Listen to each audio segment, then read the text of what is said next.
మూకం కరోతి వాచాలం పంగుం లంఘయతే గిరిం యత్కృపాతమహం వందే పరమానందమాధవం.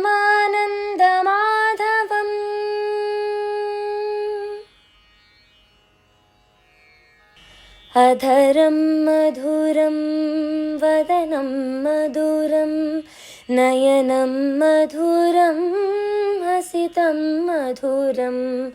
అధరం మధురం వదనం మధురం నయనం మధురం హసితం మధురం.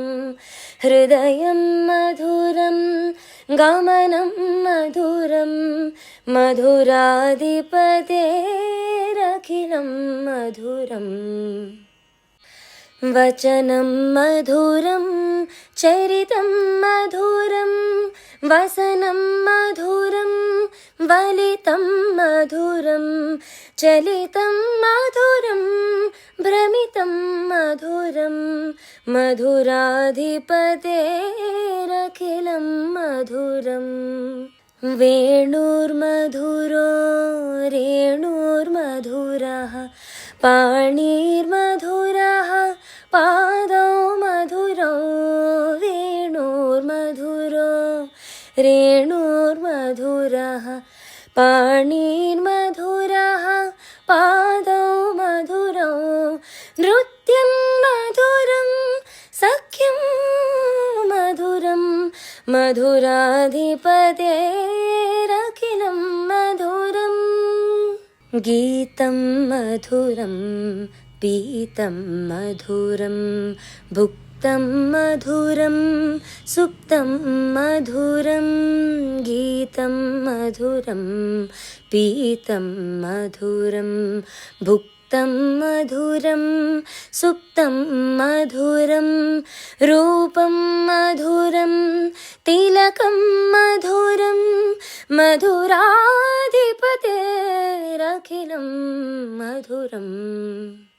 కరణం మధురం తరణం మధురం హరణం మధురం స్మరణం మధురం. కరణం మధురం తరణం మధురం హరణం మధురం స్మరణం మధురం. వమితం మధురం శమితం మధురం మధురాధిపతేరఖిలం మధురం. శ్రీ శ్రవణ ఛానల్కి శ్రోతలందరికీ కూడాను మరొకసారి స్వాగతం. నిన్న మనం శ్రీకృష్ణుడు రుక్మిణీదేవి వారికి మరొక సంతానం కావాలని కోరుతూ పూర్వం ఏ విధంగా అయితే ప్రద్యుమ్నుడి కోసం తపస్సు చేశానో ఆ రకంగానే ఈసారి కూడాను నేను కైలాస పర్వతానికి వెళ్ళి ఆ శివపార్వతుల్ని దర్శనం పొంది వారి ద్వారా పుత్రుని కలగడానికి నేను తపస్సు చేస్తాను, వ్రతం ఆచరిస్తాను అంటూ కృష్ణుడు బయలుదేరుతున్నాడు అని మనం చెప్పుకున్నాం.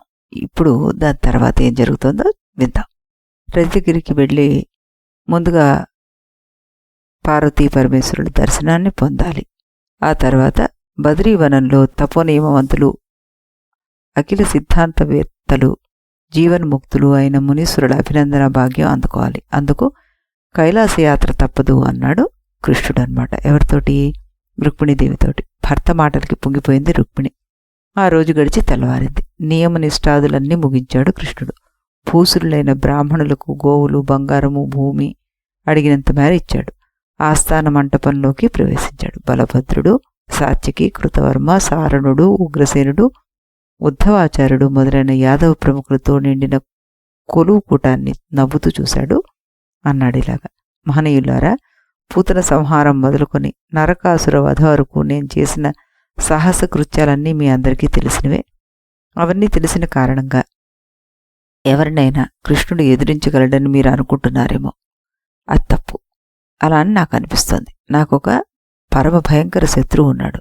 అతడు ముల్లోకాలను అనాయాసంగా నిర్జించగల బలశాలి, మహాదురహంకారి. అతనికి నేను భయపడని రోజు లేదు. అతను ఎవరన్నది మీకు ఈపాటికే తెలిసిపోయింటుంది.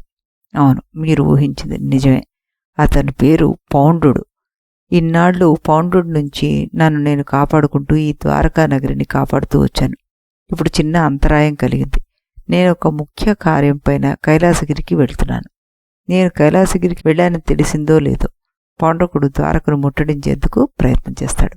నగరాన్ని ముట్టడించడమే కాదు, ప్రపంచంలో యాదవుడు అన్నవాడు లేకుండా చేస్తాడతను. కాబట్టి నేను తిరిగి వచ్చేంతవరకు మీరు ఈ నగరాన్ని రాత్రింబగళ్ళు 1000 కళ్లతోటి కాపాడగలగాలి. పురద్వారాలకు గట్టి రక్షణ ఏర్పరచాలి. ప్రధాన అధికారుల ముద్రలు లేనప్పుడు ఎవరిని లోపలికి అనుమతించకండి. అలాగే బయటకు కూడా పోనీయవద్దు. చతురంగ బలాలతోటి శస్త్రాస్త్రాలతోటి నలువైపులా కాపలా ఉండి శత్రువులకి అంతా నిరీక్షించండి. వేట కోసం, ఉద్యానవన విహారాల కోసం ఎవరూ నగరం విడిచి వెళ్లొద్దు. వేగుల్ని నియమించండి. వారి ద్వారా అనుక్షణం శత్రువుల వివరాలు తెలుసుకోండి అంటూ చెప్పారన్నమాట. సరేనన్నారు మంత్రి సామంతులంతా. సాత్వికిని చూశాడు కృష్ణుడు. అతనికి చెప్పాడిలా, వీరాగ్రిని, నువ్వు ధనుర్వేదవేత్తవు, యుద్ధ విశారదుడు. ఈ ద్వారకాపురిని సంరక్షించగలిగే బాధ్యతంతా నీదే. అంతేకాదు ఈ నగర పాలనకు సంబంధించిన సమస్త వ్యవహారాలు నువ్వే చూసుకోవాలి. దేవా, నీ ఆజ్ఞకు బలదేవుని ఆశీస్సు తోడైతే నాకు అసాధ్యమైంది ఏదీ లేదు. దేవేంద్రాదులు వచ్చి నిలిచినా వారిని ఎదిరించగలను. పౌండ్రుడు ఒక లెక్క చెప్పు, నిశ్చింత మనస్కుడవై వెళ్ళిరా అన్నాడు. అభిమత కృత్యం నెరవేర్చుకుని తిరిగిరా అన్నాడు సాత్వికి. ఆ మాటలన్నప్పుడు అతడు వినమత శిరస్కుడై దోసులు కట్టి నిల్చున్నాడు. ఉద్ధవుణ్ణి ఉద్దేశించి అప్పుడు కృష్ణుడిలా అన్నాడు, ఉద్ధవ, బుద్ధిలో నువ్వు బృహస్పతి లాంటివాడివి. నీ మేధాశక్తితోటి విశ్వాన్నే గజగజా వణికించగలవు. నీకు ఏది చెప్పాలన్నా కొంచెం ఆలోచించి చెప్పాలి. ఆలోచించి చెప్పినా కూడా సిగ్గు కమ్ముకొస్తుంది. అయినా తప్పదు, చెప్పి తీరాలి. యాదవులందరూ సర్వదా కయ్యం కోసం కాలు దువ్వుతారు. వారు పెడదారి పట్టకుండా చూసే బాధ్యత నీది అన్నాడు. తప్పకుండా ప్రభు, నీ ప్రసన్నతే నా బుద్ధిబలం, నీ అభిమానమే నా యశస్సు. ముల్లోకాల సృష్టి స్థితి వినాశాలు నీ లీలలు. వేదాలు వాటి కోసమే చేసే యజ్ఞ యాగాలు నీ కొరికేనన్నది చాలామందికి తెలియదు. సాధుజన సంరక్షణ, దుష్ట శిక్షణ నీ పరాక్రమ లక్ష్యాలు. బ్రహ్మవేత్తలందరూ నిన్ను ఆత్మేశ్వరమూర్తిగా అభివర్ణిస్తారు, అర్చిస్తారు. నీలాంటి వాడికి ఎలాంటి వారి వల్ల నిన్న అపకారం జరుగుతుందంటావా? మా శక్తి సామర్థ్యాలను పరీక్షించదలిచి చెప్తున్నావిదంతా. దేవా, నువ్వు నన్ను ఏ విధంగా భావిస్తున్నావో ఆ విధంగా నువ్వు ఆదేశించిన పనిని నెరవేరుస్తాను. నీ అనుగ్రహాన్ని సంపాదిస్తానన్నాడు ఉద్ధవుడు. అన్న బలరాముణ్ణి చూశాడు కృష్ణుడు.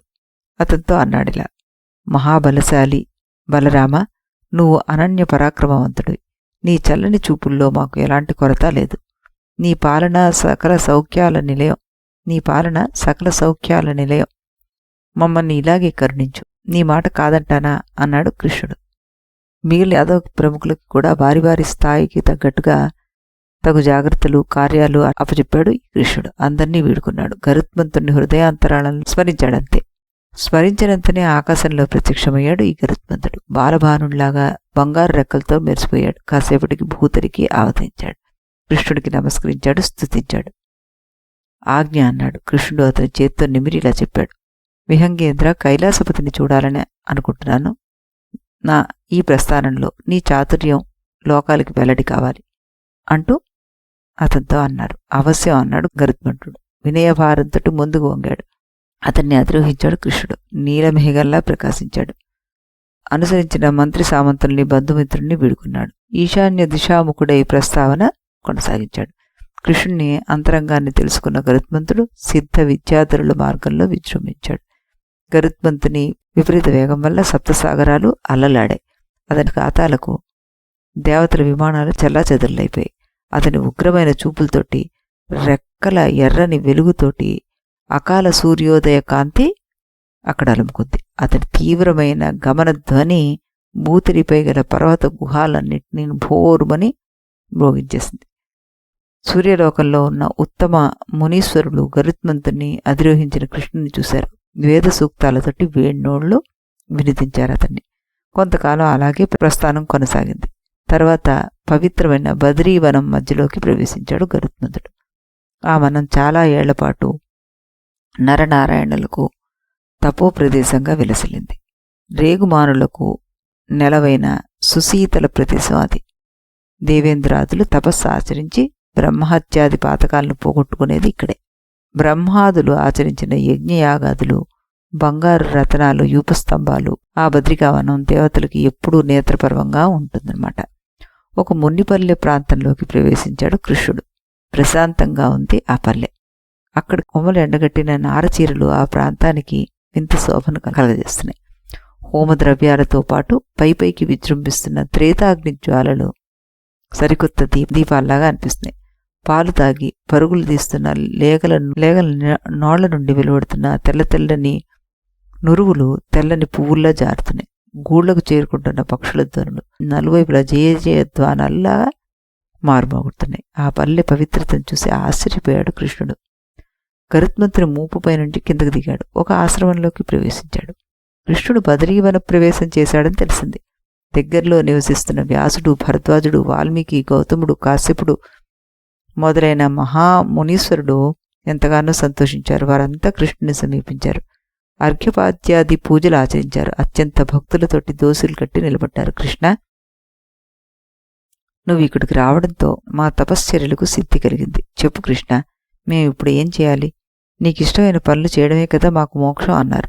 అందరినీ ఆప్యాయంగా చూసి ఆదరపూర్వకంగా నవ్వారు కృష్ణుడు. మీరు ప్రత్యేకించి ఆచరించాల్సిన పనులు ఏమున్నాయి? ఏమీ లేవు అని నవ్వాడు. కుశల ప్రశ్నలు వేసి అలరించాడు. ఆ పైన మునులు అందజేసిన విందుని ఆరగించాడు. రాత్రైంది. మునీశ్వరుడు అత్యంత ఆదరంతో సమకూర్చిన పచ్చని పచ్చికల చెయ్య మీద పవళించాడు ఈ కృష్ణుడు. కనుడు మూసుకుని ఆలోచించసాగాడు. ఒకనాడు ఈ పుణ్యభూమి తన తపశ్చర్యతోటి పునీతమైందనుకున్నాడు.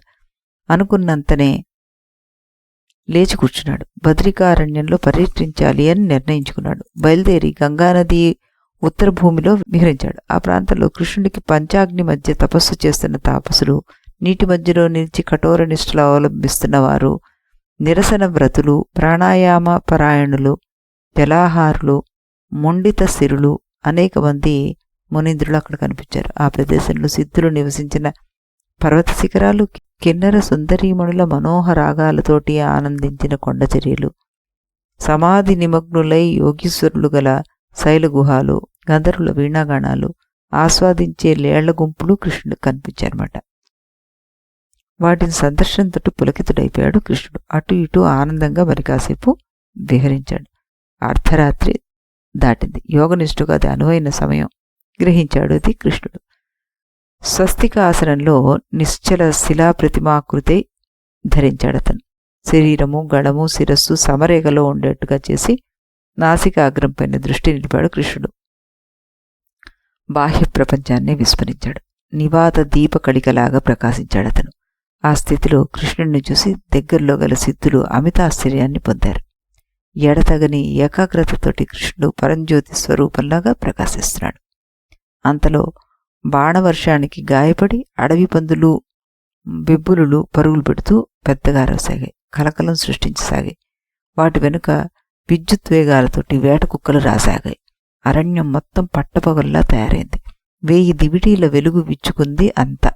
ఆ వెలుగులో పెద్ద పెద్ద బాణాలు పట్టుకుని వికృత రూపులైన పిశాచులు అనేక రక్తమాంసాలు తింటూ పెద్దగా బొబ్బోలు పెడుతూ భూంతరాళన్ని వణికిస్తూ ప్రత్యక్షమయ్యారు అక్కడికి. పిశాచకాలు కొందరు పిల్లల్ని ఎత్తుకుపోతున్నారు. రక్తసిక్తమైన పేగుల్ని మొలనోళ్లుగా ధరిస్తున్నారు. వేల కొలది ఉన్న ఆ పిశాచులకు 2 నాయకులుగా ఉండి ముందుకు నడుస్తున్నారు. వారి జుత్తు కపిల వర్ణంలో ఉంది. వాళ్ల కళ్ళు పొడుచుకున్నట్లుగా ముందుకొచ్చి నిలిచాయి. వంకర టింకర కోరలు కలిగి ఉన్నారు వారు. వారి చెవులు శంఖాల్లా ఉన్నాయి. భీకరమైన రొమ్ములతోటి, వెన్నుముకకు అంటుకుపోయిన కడుపులతోటి, పొట్టి చేతులతోటి, వంకరపోయిన వేళ్లతోటి, పాదాలతోటి మృగపక్షి గణాలకు పరమ భయంకరంగా కానవస్తున్నారు వాళ్ళు. చేతుల్లో ఉన్న శూలాలను అటూ ఇటూ తిప్పుతూ ఆ నాయకులిద్దరూ మోహోల్లాసంగా ఉన్నారు. హరినామం ఉచ్చరిస్తూ పరమానందంగా ఉన్నారు వారు. హరిపేరు ఉచ్చరిస్తేనే ఎంత ఆనందంగా ఉందంటే ఆ మహానుభావుడిని చూడగలిగితే ఇంకెంత ఆనందంగా ఉంటుందో కదా అనుకున్నారు వాళ్ళు. అలా అనుకుంటూనే వాళ్ళు ఆలోచించడం మొదలుపెట్టారు. ఆ ఆలోచన ఏంటో మనం రేపు తెలుసుకుందాం. అంతవరకు సెలవు.